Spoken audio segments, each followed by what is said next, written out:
Mes honorables frères et sœurs, Assalamu alaykoum, louange à Allah, Seigneur des mondes, que la paix et la bénédiction d'Allah soient sur son prophète, et ainsi que sa famille et ses compagnons. L'histoire de Dhul Qarnayn. Un roi pieux à travers la tradition islamique est une personnalité mentionnée dans le Coran, dans la sourate 18, la caverne Al-Kahf, et il est cité à partir du verset 83 jusqu'au verset 98. Al-Bayhaqi a rapporté un hadith authentifié par Al-Albani où le prophète, que la paix et la bénédiction d'Allah soient sur lui, a dit au sujet de Dhul Qarnayn qu'il ne sait pas s'il était prophète ou pas. Dans la tradition islamique, le personnage de Dhul Qarnayn occupe une place unique et fascinante. Mentionné dans le Coran, plus précisément dans la sourate 18 Al-Kahf, la caverne, ce roi légendaire est souvent décrit comme un souverain pieux doté de nombreuses qualités.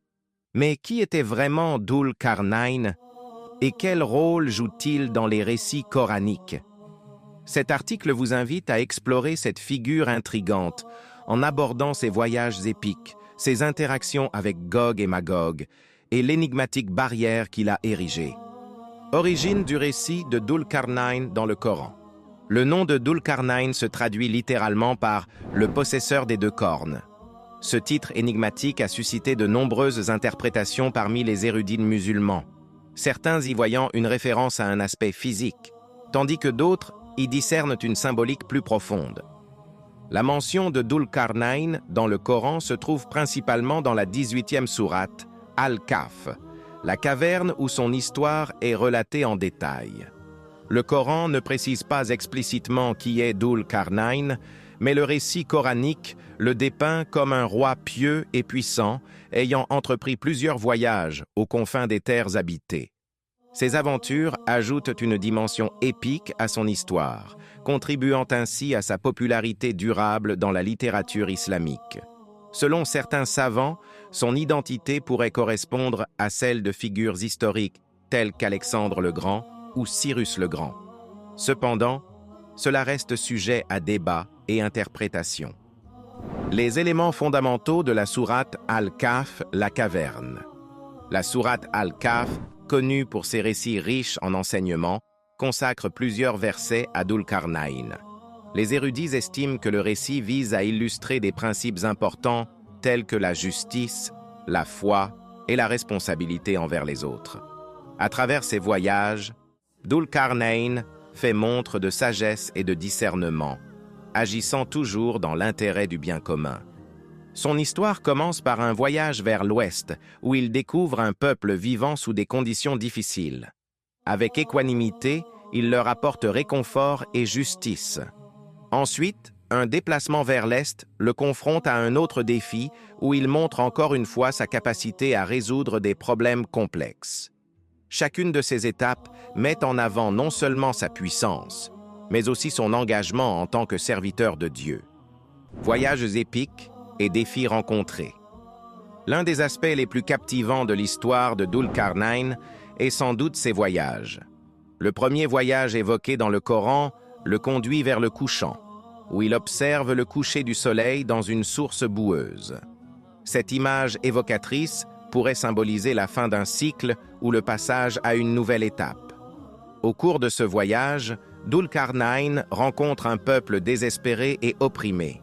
Sa réponse à leur détresse incarne sa mission divine et sa volonté de justice. Poursuivant son chemin vers l'est, il découvre un groupe de personnes vivant sans aucune couverture contre le soleil.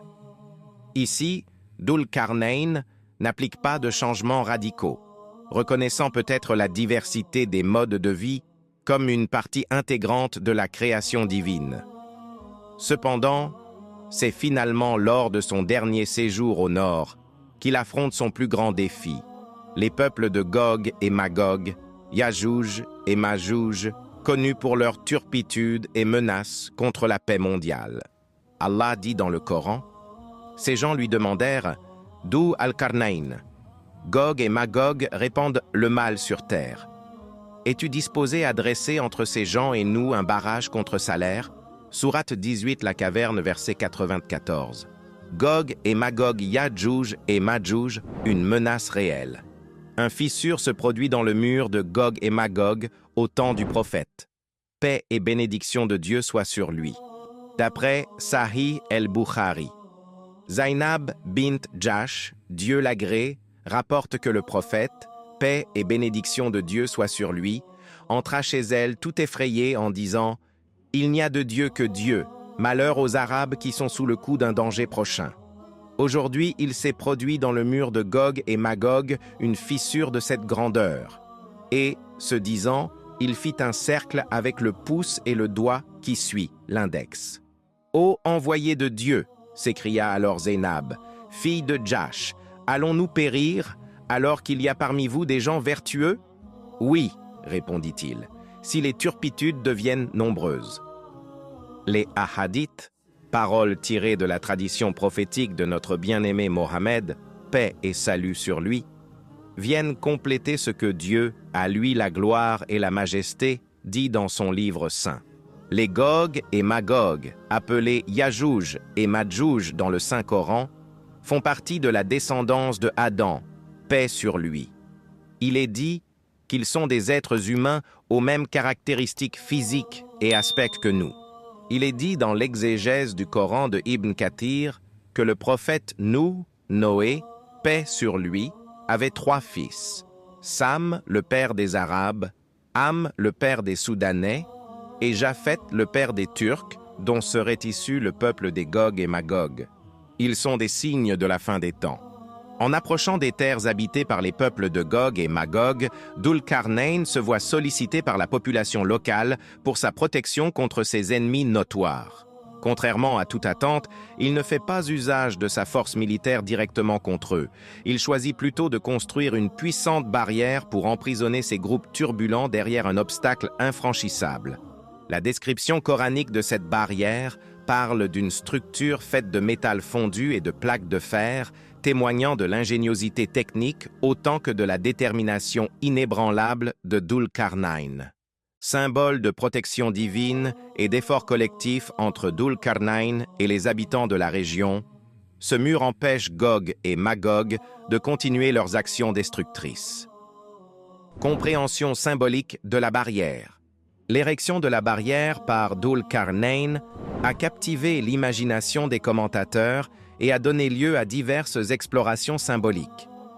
Pour certains exégètes, elle représente la nécessité des limites et de l'ordre dans une société harmonieuse.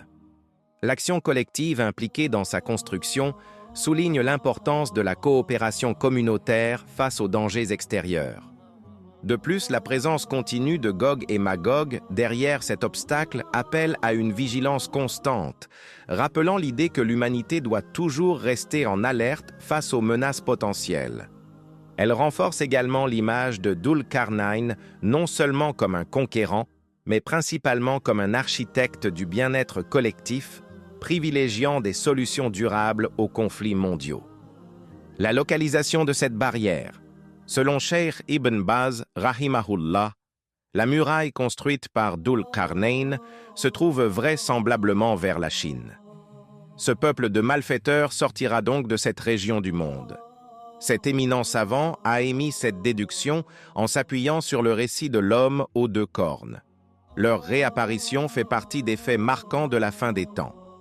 L'influence de Dhul-Qarnayn à travers les âges. Riche en messages moraux et en réflexion sociale, l'histoire de Dhul-Qarnayn a su maintenir sa pertinence tout au long des siècles. Son modèle de leadership éclairé, mariant force temporelle et guidance spirituelle, continue d'inspirer des générations entières, transcendant les frontières culturelles et religieuses. Son rôle dans le Coran invite les croyants à réfléchir sur les responsabilités individuelles et collectives.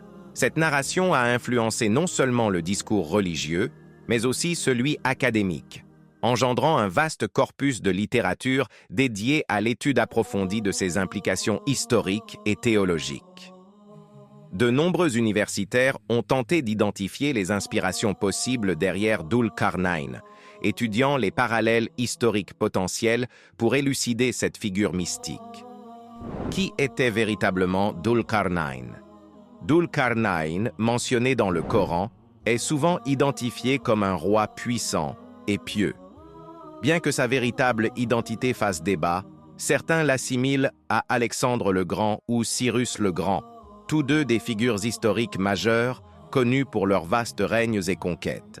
Ce qui demeure incontesté, c'est son rôle de justicier et protecteur dans les récits islamiques. Quelle est la signification de la barrière contre Gog et Magog?